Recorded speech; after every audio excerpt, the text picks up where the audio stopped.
You're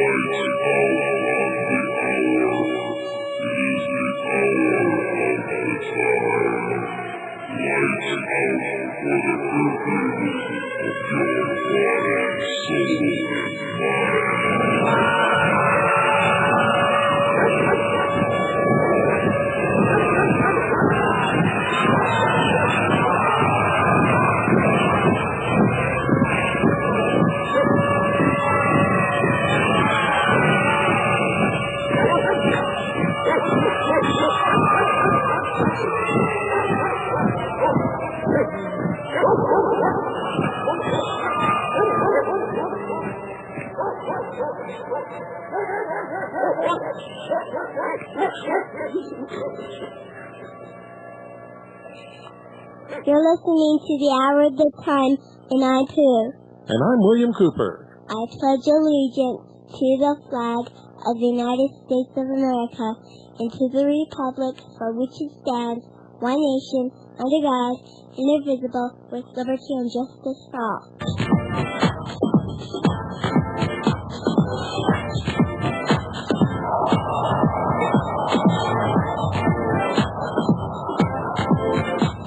Glad you could make it. Welcome to the new world order.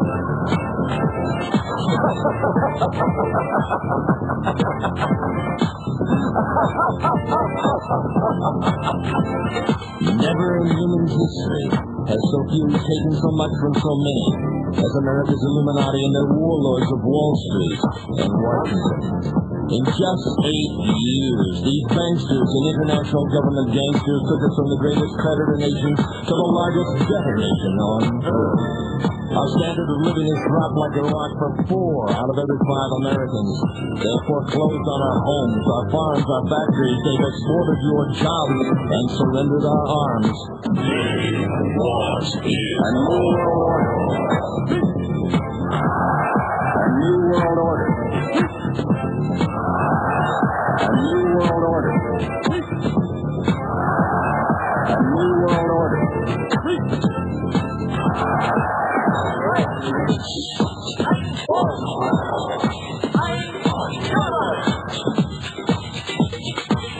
The Illuminati wants you to be a slave from birth to grave. The banksters own the Federal Reserve. It's private. They own it. It's neither federal nor a reserve. The cashiers make that fiat funny money stuff you call dollars for 2 pennies.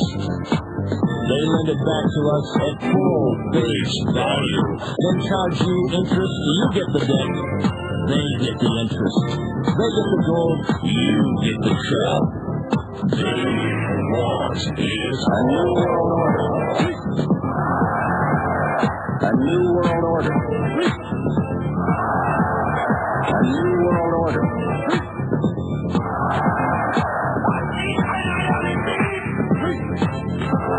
It is a big idea.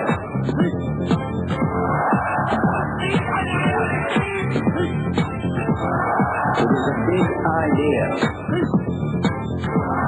A new world order.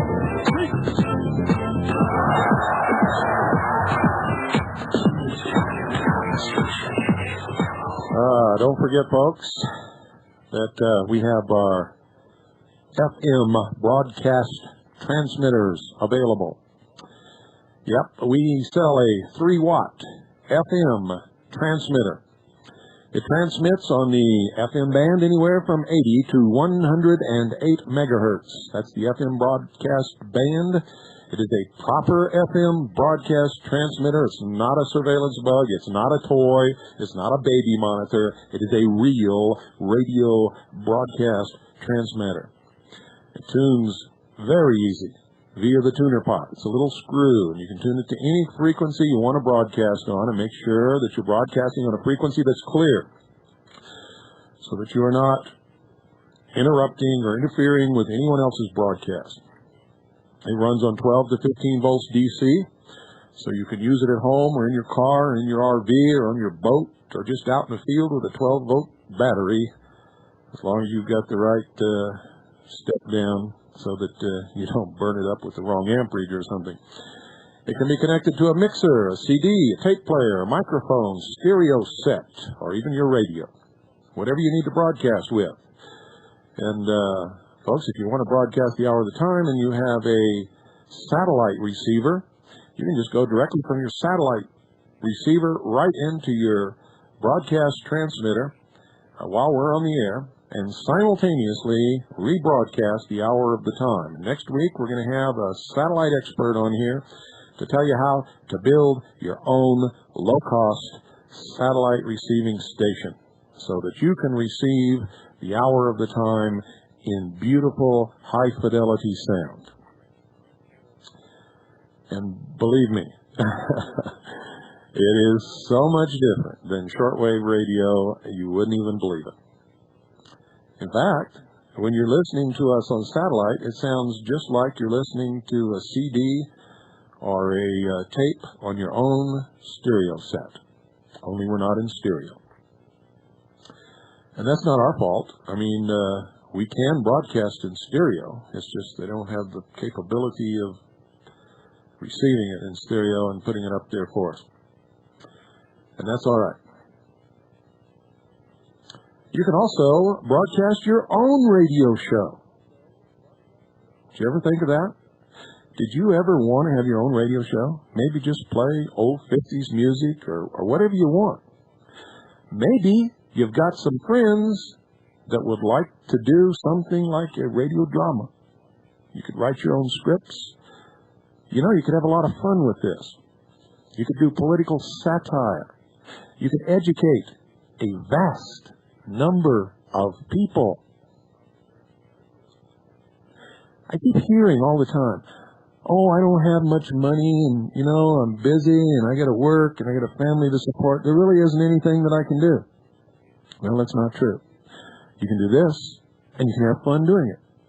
In fact, you can have a lot of fun doing it. You can make a big impact in your community, and before you know it, you'll be famous. And don't think that's good, folks, because famous ain't all it's cracked up to be. Let me tell you right now. You not only attract the good of people, but you attract the worst of them also. Now, our transmitter, folks, our transmitter transmits in monaural, but it has excellent sound for broadcasting music or voice, better than most low-cost stereo units, in fact. I guarantee you'll be impressed. It has a well-designed oscillator section that gives it excellent frequency stability. There's no frequency drifting whatsoever. The big feature, though, is a full 3 watts of output power, giving this transmitter a true range of many miles. You see, most of the other FM transmitters in the market are just toys. They only put out about 1/10 of a watt, maybe 500 to 100 milliwatts of power. The range is about 300 feet to a mile. Maybe sometimes they can get out to 2 miles. Ours gives you 60 times more get heard power. Also, the power it takes to drive most radio frequency amplifiers is from 10 to 100 watts. If one day you want to be heard in the next town, we use the best parts and PC boards in our transmitters.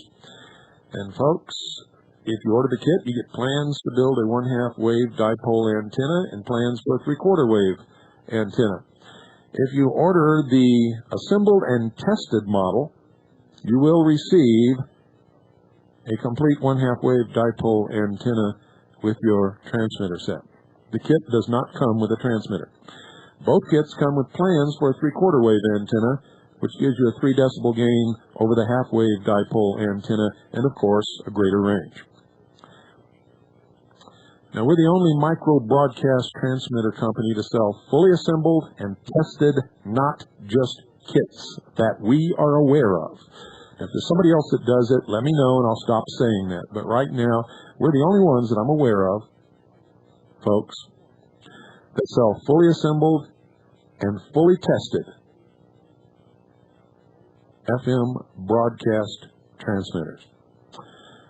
We also have free technical support if you ever have any problems, and we stand by our claim that this is a good product.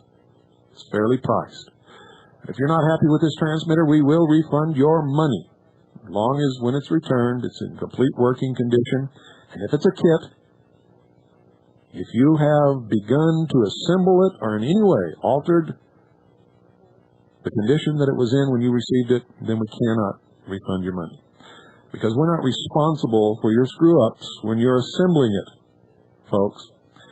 So when you get it, look it over. If you don't want it, send it back. We'll refund 100% of your money. But once you start to assemble it, you actually begin the assembly process, that guarantee is null and void.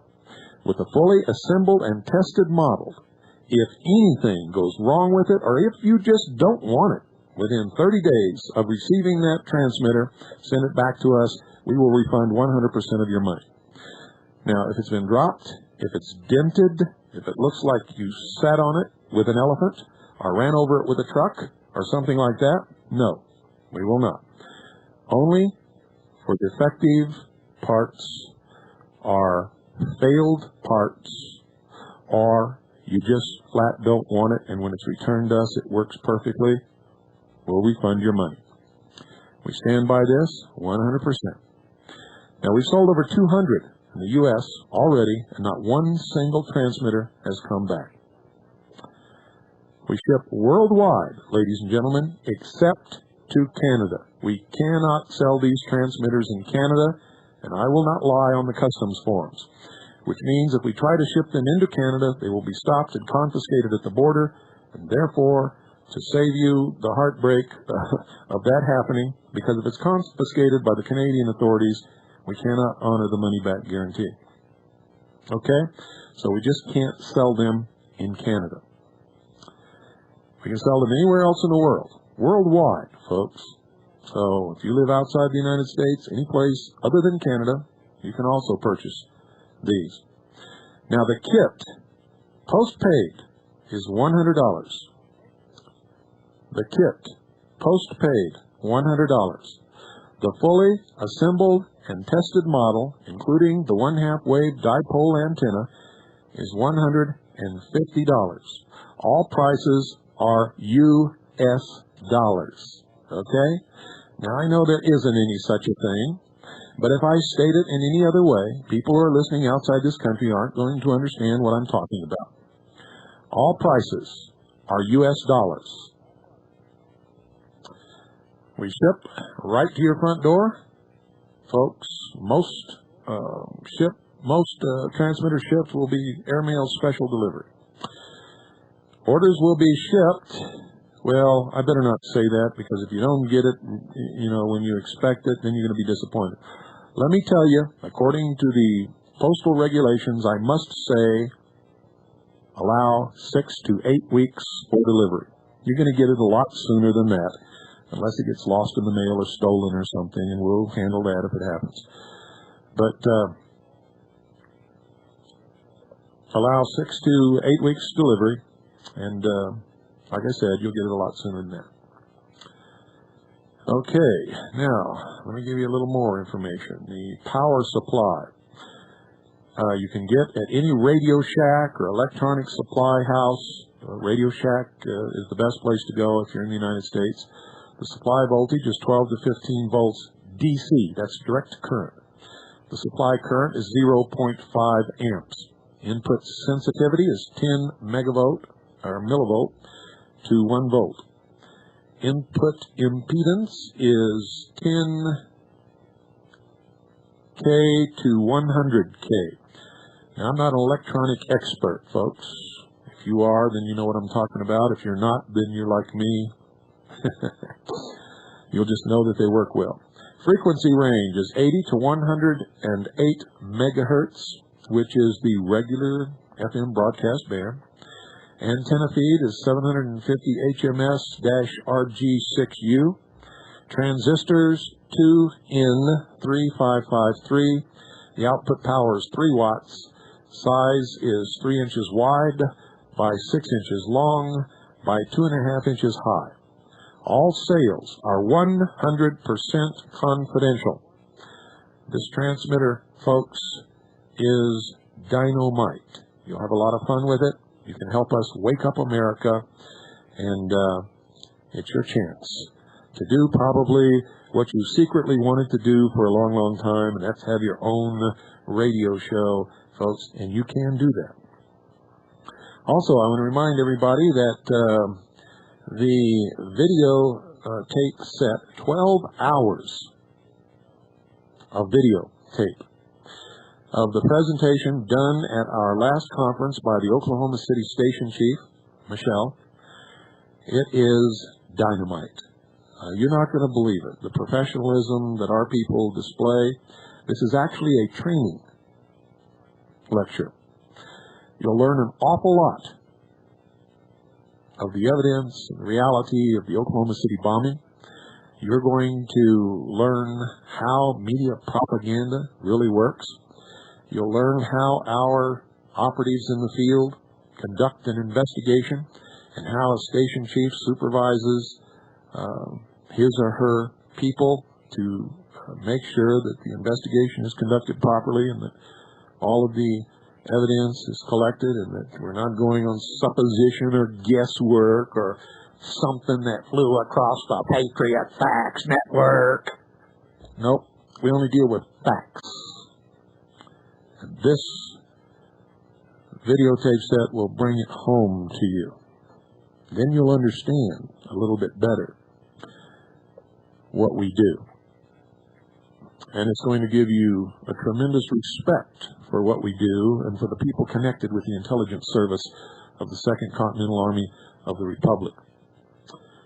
And that goes for you weenies out there in Gestapo, Nazi, jackbooted thug scumland. Be a good idea for you to order this videotape and learn how to do things right.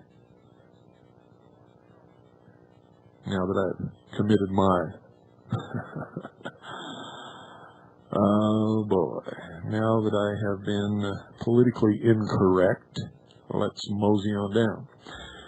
12 hours of video tape, folks. For members, it's $55 post-paid. For non-members, $70 post-paid. And you better get them quick, because I think there's only going to be 100 sets produced, period, in the whole world. At least for right now. If there's a tremendous demand beyond 100, we might produce another 100, but right now it looks like 100 is going to be it. So if you'd like to order your set, you better get your order in real quick. Because I mean it, unless we get a tremendous demand, way over 100, we're not going to produce more than 100. It just doesn't pay, folks, because what we end up with is a bunch of videotapes sitting around with an investment in those tapes that we can't make a return on, which means we didn't make anything off of it at all. And we have to make money to continue our operations. And 10% of all sales off the retail price goes directly to that station chief for whatever use she wants to put it to, either personal or in her organization. Doesn't make any difference to us. She's earned it. Also, the next issue of Veritas goes to press on Tuesday. I have written the headline article based upon I'd have to say, a lot of years of research. But in the last 2 years, specifically, a tremendous amount of research was conducted. And also a lot of the findings of Mr. Wayne Benson and Larry Beecraft went into this article, along with the results of my investigations and those specific operatives of the intelligence service who were assigned to investigate the BATF and the Internal Revenue Service. What we have discovered will blow your mind right through the roof. You will be so angry when you read this article. You see, you've been robbed. Every time you filed an income tax return and paid income tax, you were robbed. You were defrauded of your money. You were lied to. And this is big time. It is constructive fraud on a massive scale. Every time a federal judge presiding over a criminal trial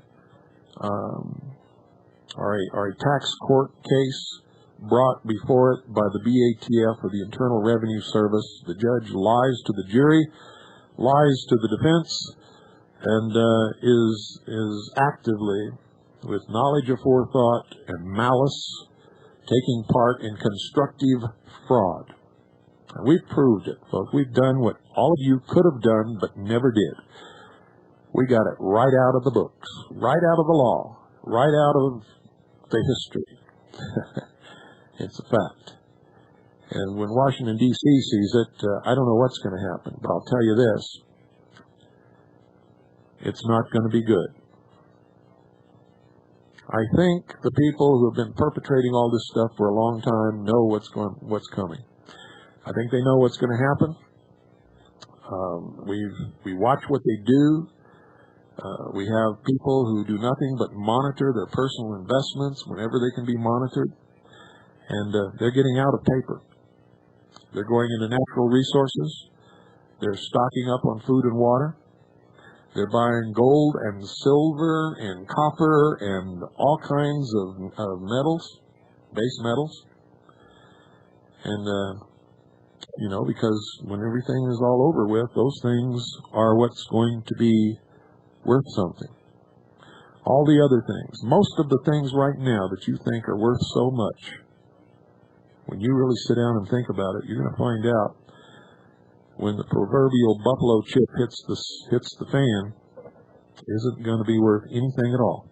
You'll be amazed at what will have value and what will be traded amongst people with great worth. Things like toothpaste, tampons. Never thought of that, did you? See, it's going to be the basic things that people cannot do without: food, clothing, guns, ammunition, maybe even Bibles. I challenge you to devote some time to think about these things seriously. Gold and silver will control whatever market you're involved in. Anybody that has a gold coin that can be recognized as genuine, not counterfeit, as having a specific amount and purity of silver or gold in it, will be the king of the market. The smaller the denomination, the better off you'll be. Because if you want to buy a loaf of bread and all you have is a $20 gold piece worth $500, that's what that loaf of bread is going to cost you. However, if you had a little silver dime, you can get that loaf of bread for that little silver dime.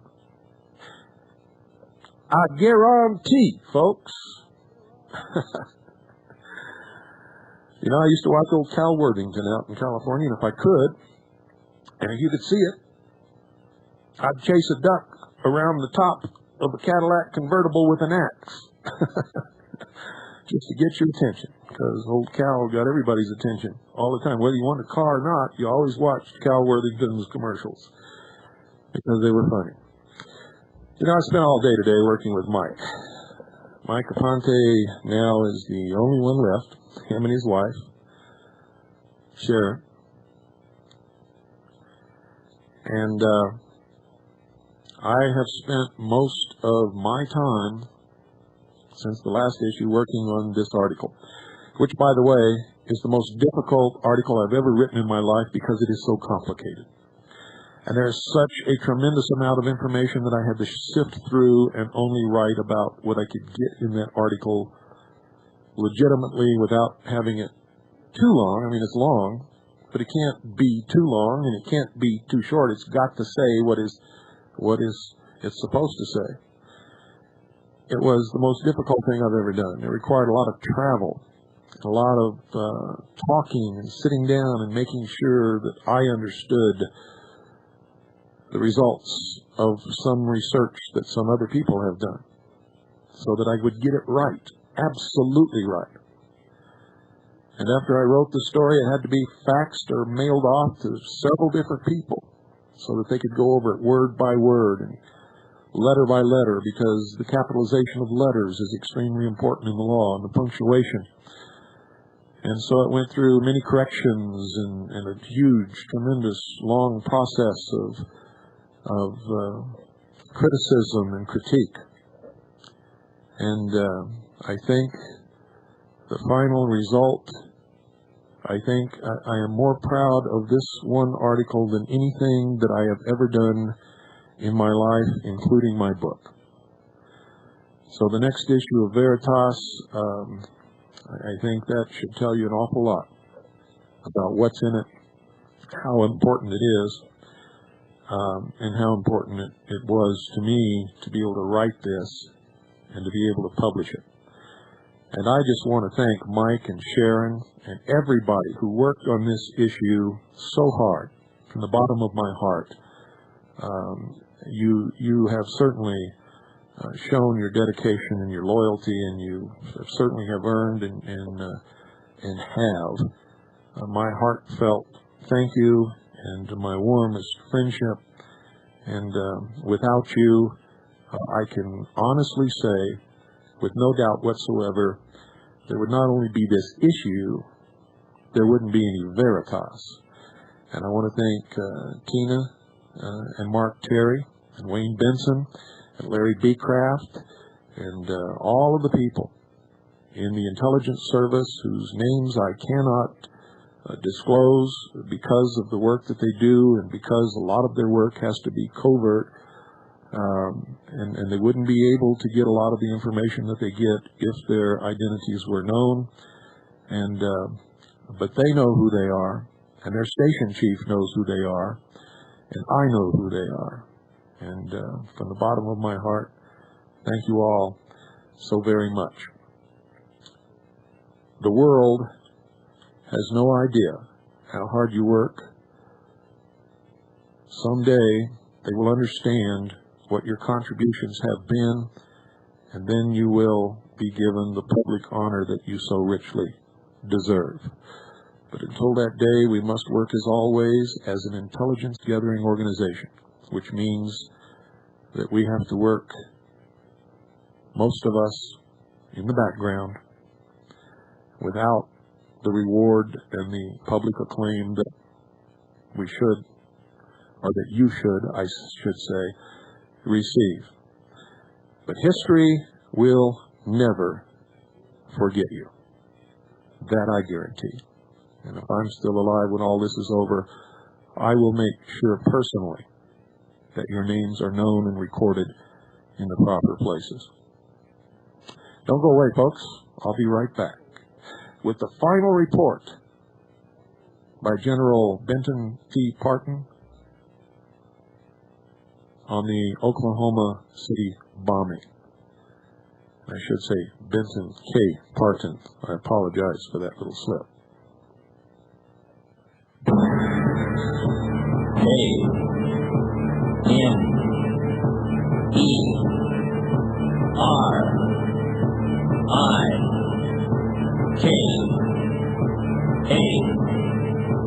Comrade Clinton is marching us towards the millennium. His agenda, a new world order. He intends to foreclose upon the people and the property of the United States of America.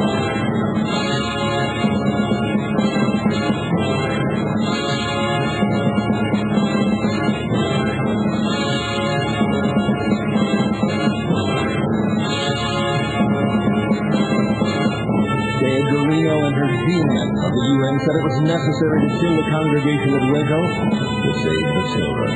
Comrade Clinton ties us and guides us into surrendering our sovereignty piece by piece to a one-world government.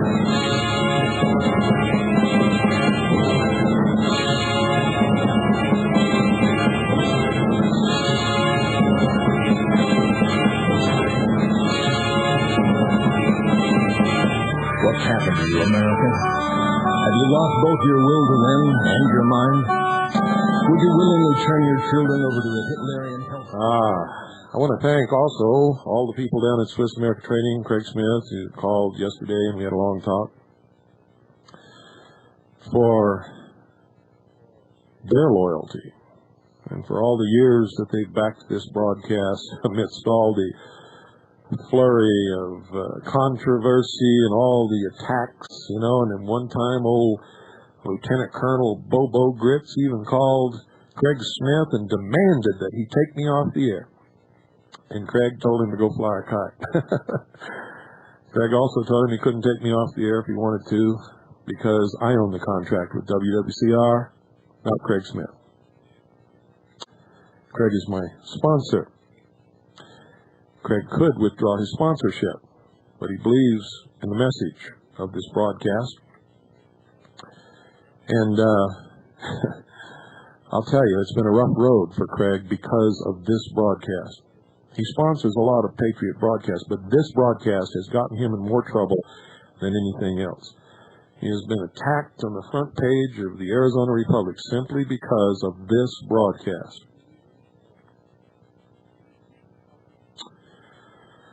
And many other things. He lost a lot of his business because of it. Now, let me tell you something, folks. Our enemies are successful because they do something that so-called patriots do not do, or very seldom do. You see, it's been my experience that people who call themselves patriots are looking for a buck. And in many ways, they're no different than the socialists who it's absolutely despicable. You see, because our enemies don't do that. They support their causes with big money, lots of money, all the time. They don't just talk. I learned a long time ago. You can come to me and be as nice as you want, and I'll be nice right back to you. You'll know me for 6 months before you understand that I never listen to a word you say. Never. I watch what you do. What you do determines our relationship, not what you say. It's the way it always is with me. And I only give people one opportunity. That's it. That's all they ever get. Because I also learned a long time ago that all this forgiveness baloney just leads to allowing yourself to be stabbed in the back again by the same people, or to be lied to again by the same people, or taken advantage again by the same people. Because people are what they are. And good people don't do those things to begin with. Good people don't have to talk. Some of the best people I've ever known in my life rarely ever said anything, but they did an awful lot. And that's the way Swiss America Trading is. They do an awful lot to help a lot of people. And they've brought you this broadcast for 3 years, folks. 3 years. Through the intentional burning down of WWCR, all-out attacks by the scumbag commie press, loss of business from people who cannot stand to hear the truth,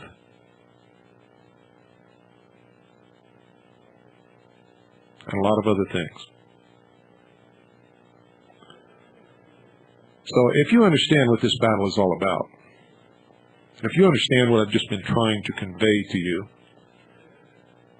when and if you ever decide to do what you should have done a long, long time ago, and pretty soon it's going to be too late to do it, by the way, I hope you give your business to Swiss America Trading. There's nobody else who is as honest, upfront as they are that I know of. There's nobody else that I know of that gives you a buyback guarantee. There's nobody else that I know of that tapes everything so that there can be no misunderstanding between what the salesperson said and what the customer said, and nobody can lie about what anybody else said. It can't happen with Swiss America Trading. And 2 or 3 days later, before anything is shipped to you, you're called again, and that telephone call is taped. And everything is repeated. And you have to agree to it all over again, and it's on tape.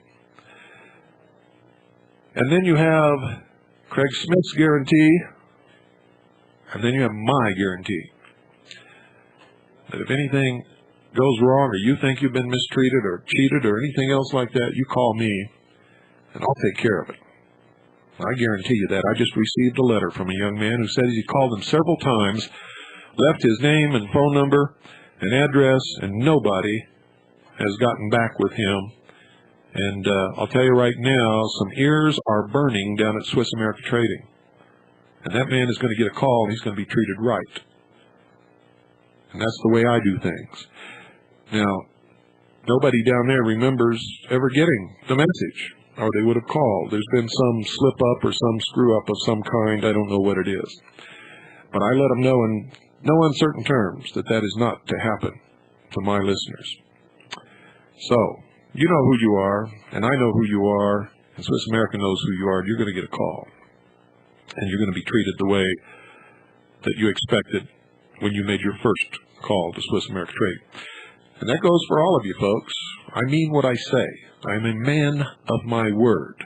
And rather than go back on my word, I will die on my doorstep. Don't go away. And while you're waiting for the rest of the broadcast to hear General Partin's report, call Swiss America Trading at 1-800-289-2646. That's 1-800-289-2646. Do it now. You'll be glad that you did. Will you allow your kids to be numbered like animals, as were the Jews and Gypsies in Nazi concentration camps, so they could be tracked and controlled from cradle to grave, and not raise your gun nor your voice? Have you bought Clinton's big lie and rejected the uncomfortable truth? Are we so brain-dead and fantasy-led as to be politically correct rather than spiritually right?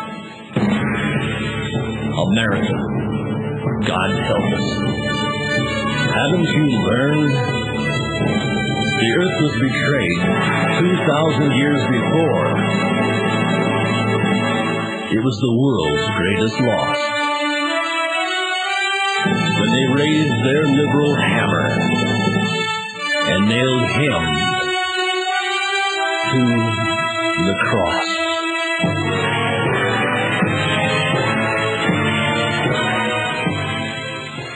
Well, ladies and gentlemen, this is the final report by Brigadier General Benton K. Partin of the bomb damage analysis of the Alfred P. Murrah Federal Building in Oklahoma City, Oklahoma. Now, you're going to get this in Veritas, but in case you want to receive a bound copy of his original report, you can get it for $10 by writing to Brigadier General Partin.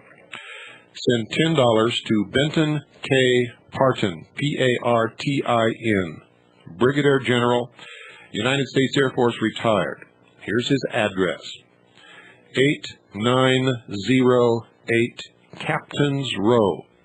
That's 8908 Captain's Row, Alexandria, Virginia, 22308. One more time. Send $10 to Benton K. Partin, Brigadier General, United States Air Force, retired, 8908 Captain's Row, Alexandria, Virginia, 22308. Now, listen carefully, ladies and gentlemen, because this is extremely important. On April 19, 1995, the Alfred P. Murrah Federal Building, Oklahoma City, Oklahoma, was bombed, causing extensive damage to the structure. The loss of 168, now 169 innocent lives. The victimization of the families of those who lost loved ones, hundreds of non-fatal injuries, and substantial property damage in the vicinity. The media and the executive branch reported that the sole source of the devastation was a single truck bomb consisting of 4,800 pounds of ammonium nitrate, transported to the location in a Ryder truck and parked in front of the building. It is impossible that the destruction to the building could have resulted from such a bomb alone. To cause the damage pattern that occurred to the Murrah building, there would have to have been demolition charges at several supporting column bases at locations not accessible from the street to supplement the truck bomb damage. Indeed, a careful examination of photographs showing the collapsed column bases reveals a failure mode produced by demolition charges and not by a blast from the truck bomb. To understand what caused the damage to the Mura building, one needs to understand some basics about the use and nature of explosives. First, blast through air is a very inefficient energy coupling mechanism against heavily reinforced concrete beams and columns. Second, blast damage potential initially falls off more rapidly than an inverse function of the distance cubed. That is why, in conventional weapons development, one seeks accuracy over yield for hard targets.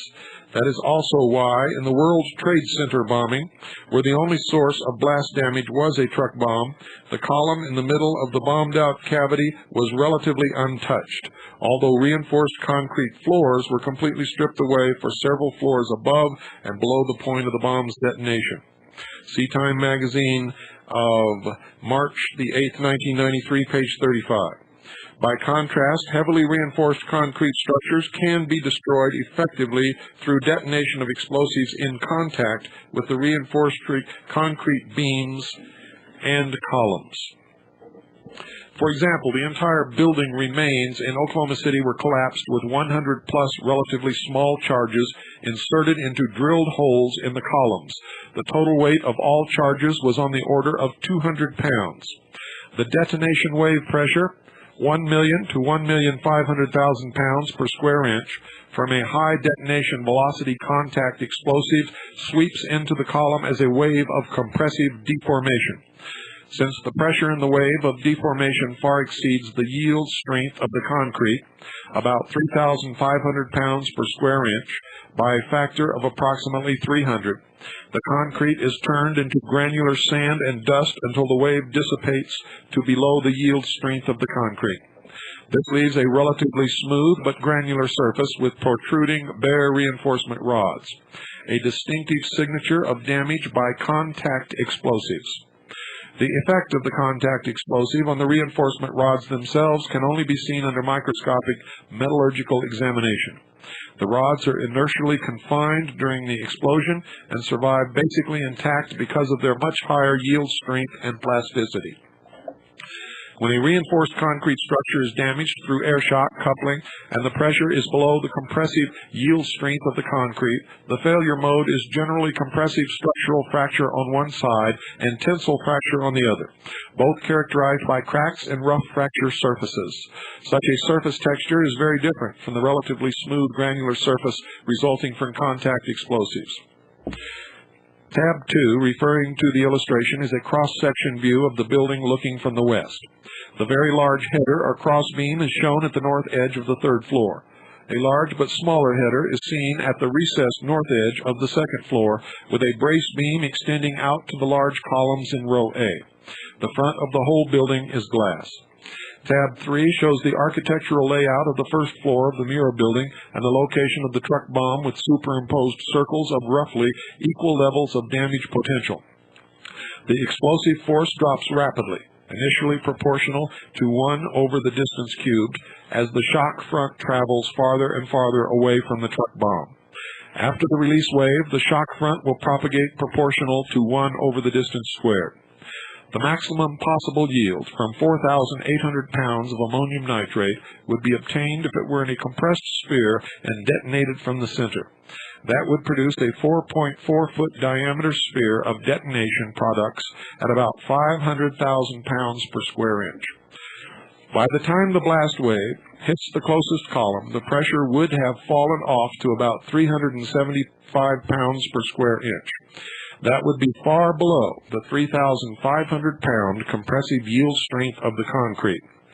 Any column or beam failure from the truck bomb would therefore have been from blast wave structural loading and not from any wave of deformation in the concrete. The basic building structure consists of 3 rows of columns, 35 feet apart, with 11 columns in each row, 20 feet apart. The 4 corner columns have an external clamshell-like structure for air ducts, etc. If we label the columns rows A, B, and C from front to back, and number the columns 1 through 11 from left to right, then columns A2, A3, A4, A5, A6, A7, A8, and B3 collapsed, essentially vertically. Tab 2 shows a very large reinforced concrete header at the floor level of the third floor of column row A. Much larger columns extend from the header down for the odd-numbered columns, in effect A3, A5, A7, and A9. The even and odd-numbered columns extended from the top of the building down to the header. The foundation of the building is a heavy reinforced concrete slab with no sublevels. From the potential damage contours on tab 3, and assuming the single truck bomb, the pressure and impulse for collapsed columns B4, B5, and A7 are all in the 25 to 35 pounds per square inch region. However, the much smaller and closer columns B4 and B5 are still standing, while the much larger column A7 is down. Column B3 is down with 42% less pressure and impulse than columns B4. These facts are sufficient reason to know that columns B3 and A7 had demolition charges on them. Moreover, there is not sufficient blast impulse at that range to collapse any of the three. In fact, columns B2, B4, and B5 all have the sheetrock and furring strip finish still intact on the second and third floors, except where damaged by falling debris. The large header across the front of the building at the third floor of row A was not blown back into the building as one may expect from such a large bomb. The header came straight down but rolled backward 90 degrees because the columns above the header rested off-center toward the back. A careful examination of photos showing the A-row columns and the large header from the third floor reveals absolutely no air blast shock wave fracture, which is consistent with the pressure fall-off with distance from the truck bomb. The cleaned-up building structure, tab 4, shows that the failure line across the roof goes all the way to the ground except around columns B4 and B5 at the second and third floor levels. Reinforcement rods stripped out of beams and floors extend straight down on all floors. Columns A3, A5, A7, and B3 collapsed straight down as the apparent result of demolition charges at the column juncture with the third floor for column B3 and with the third floor level header for columns A3, A5, and A7. The even-numbered columns A2, A4, A6, and A8 in row A collapsed straight down because they were supported at the third floor by the header, which necessarily failed with the demolition of its conjunctions with column A3, A5, and A7. When columns A2 through A8 collapsed straight down, the roof and floor fracture lines at all floors acted as an instant hinge line, which would have given all floors collapsing down a slight tug toward column row B. Because of the collapse of column B3, the floors were cropped closer to the north side of columns B4 and B5, which resulted in damage by falling debris to sheetrock on columns B4 and B5 at the third floor level. The so-called pit area behind columns B4 and B5 was caused either by the blast from the truck bomb pushing out the ceilings of the first and second floors or from the demolition charge on column B3. From the third floor, it would look like a pit into which much debris fell. The blast pressure in this area would have been sufficient to exceed the ultimate yield design strength of the floor. There were large areas at this pressure being held only by the floor-thick reinforced concrete around the 20-inch reinforced concrete columns in the B row. The floor of the first floor could not be blown downward because it was a heavy concrete slab on compacted earth. The ceilings of the first and second floors nearer the truck between the A and B column rows could also have been blown upward initially. Although the truck bomb had insufficient power to destroy columns, the bomb was clearly responsible for ripping out some floors at the second and third floor levels. Turning next to the demolition charges in the building, refer to the picture at tab 5. Here you see column A9 with no spalling as one would expect with the blast pressures involved and the decorative indents are unmarred. Note also the grooves at the top of the column and across the header. When the demolition charge on column A7 went off, the charge instantly left a 40-foot cantilevered header supporting column A8. Cascading columns and beams from above probably snapped off the end with a clear structural fracture, including rugged cracks and rough surfaces. There is a large, unseen beam extending from behind the column, between the decorative grooves, back to the first floor header. This beam adds considerable rigidity to the lower odd-numbered columns in row A. Turning next to tab 6, the stub of column B3 has been cleared, showing the bare reinforcement rods at the third floor level. The large header from the third floor level has fallen almost straight down, with what appears to be demolition charge damage clearly evident to the right of column A3. The exposed reinforcement rods are clearly seen at the header end to the right of column A3. It appears that the demolition charge pulverized the header and columns out to about 2 feet from the juncture. Column A3 is standing there with the clean reinforcement rods clearly extended. Also, the architectural decorative band is clearly evident without blemish, indicating no blast damage in excess of yield strength. In this picture, the failure of the header at column A5 is still covered with rubble and is not visible. However, the discontinuity in the slope of the header on either side of the column A5 location clearly shows that it failed in the region of its juncture with column A5. Tab 7 shows the localized damage to the header at the position of column A5, the closest column to the truck bomb crater. The end of the beam on which the men are standing shows evidence of a demolition charge at its juncture with column A5. Several feet of the beam juncture appeared to have been pulverized away by a demolition charge at the ends jammed together in the collapse. The blast pressure from the truck bomb would have been in the 400 pounds per square inch region, a factor of 10 below the yield strength of concrete. Tab 8 shows the localized demolition damage at the juncture of column A7 and the header. The same telltale demolition charge evidence is clear. The straight edge of the decorative groove at the juncture can be seen on both the column and the header. In my discussions with the building architect, who was on the scene as an advisor throughout much of the cleanup, he told me that the residual building was structurally sound and that the Mura building could have been rebuilt. This is totally consistent with the collapse of columns with demolition charges because the inflicted structural damage is more localized. Discussion above has been limited to the reinforced concrete structure of the Mura building. Reinforced concrete columns are hard targets for high explosive bombs. Structures that have large areas for blast loading and low mass can be destroyed at considerable range from a large blast. That is why glass, plaster, and light structures were destroyed at considerable distance from the Mura building, but not reinforced concrete columns.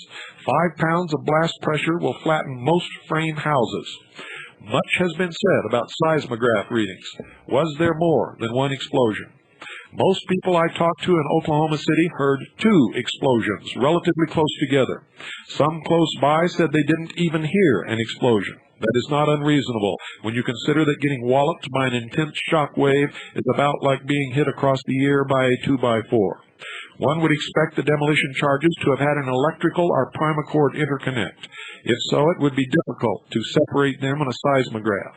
If delays were used, they would be discrete. If a sensitivity switch was used inside the building, the explosions would have been distinct. Bomb initiations could have been easily designed to go off either simultaneously or with separation. And in conclusion, the Mura Federal Building was not destroyed by one sole truck bomb. The major factor in its destruction appears to have been detonation of explosives carefully placed at 4 critical junctures on supporting columns within the building. The only possible reinforced concrete structural failure solely attributable to the truck bomb was the stripping out of the ceilings of the first and second floors in the pit area, behind columns B4 and B5. Even this may have been caused by a demolition charge at column B3. It is truly unfortunate that a separate and independent bomb damage assessment was not made during the cleanup, before the building was demolished on May 23rd and hundreds of truckloads of debris were hauled away, smashed down, and covered with dirt behind a security fence. When the picture at tab 4 was made, all evidence of demolition charges had been removed from the building site. In effect, the stubs of columns B3, A3, A5, A7, and the demolished junctures at the header with columns A3, A5, and A7. All ambiguity with respect to the use of supplementing demolition charges and the type of truck used could be quickly resolved, and the FBI were required to release the surveillance camera coverage of this terribly tragic event. Ladies and gentlemen, Brigadier General Benton K. Partin had 31 years active duty in the Air Force, progressively responsible executive, scientific, and technical assignments, directing organizations engaged in research, development, testing, analysis, requirements generation, and acquisition management of weapons systems. He had assignments from laboratory to the Office of the Secretary of Defense. The man is the supreme expert.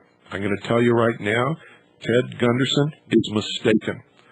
With all due credit to all the wonderful things that he's ever done, and Benton K. Partin is exactly right on the money. Everything that he says is absolutely in line with every single statement we've ever been able to obtain during our investigation and in conversations with explosive experts all across this country. If you'd like to get your subscription to Veritas in, it must be here by Tuesday in order to receive issue number 6. Subscription price is $55 for 24 issues. If you would just like to send $5 for issue number 6, that's the price. We also have back issues, back issues available of issue number 2 and issue number 5, which was the monumental money issue. There aren't many left, however. So if you'd like to get your subscription in, and just in case it doesn't get here Tuesday, include an extra $5. And if it does get here Tuesday, we'll send you your choice of either number 2 or number 5. If it gets here after Tuesday, we'll send you number 6. If you just want issue number 6, send $5, but send it now. Make all checks or money orders to Veritas, spelled V as in Victor, E-R-I-T-A-S, and send them to Veritas, P.O. Box 3390, St. John's, Arizona, 85936. That's P.O. Box 3390, St. John's, Arizona, 85936. Remember, if you'd like the FM radio transmitter, the kit is $100. The fully assembled and tested model is $150 post-paid. For the radio transmitters, make checks or money orders out to Annie, A-N-N-I-E. Send them to the Intelligence Service, Post Office Box 1420, Sholo, Arizona, 85901, and that address will be repeated again at the end of this broadcast. Good night, folks, and God bless you all. All of a sudden, in the middle of the night, there's a loud knock on your door. Hey, honey, something's not right. Throw out your arms. Things get long past. We're here from the government. We're here to help you. And I'm from the IRS with a power to tax. If you've got a complaint, state of the facts. Get out of this house. Surrender judges. If we don't go, you better obey if you want to go. That's what you said and do when you're told.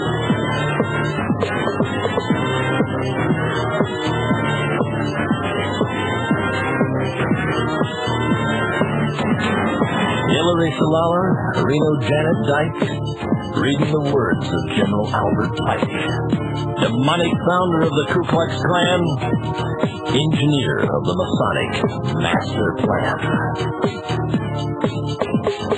Pike said, Lucifer is God across this land, and Clinton saying, take the mark in your right hand. While we're all dancing to the drums of the Fourth Reich, Clinton's preparing it for another huge tax hike. Order out of chaos, depression, inflation, create the panic and rape the nation. Crisis creation, incite black and white, program agitation. Nobody there! Yes, the moment.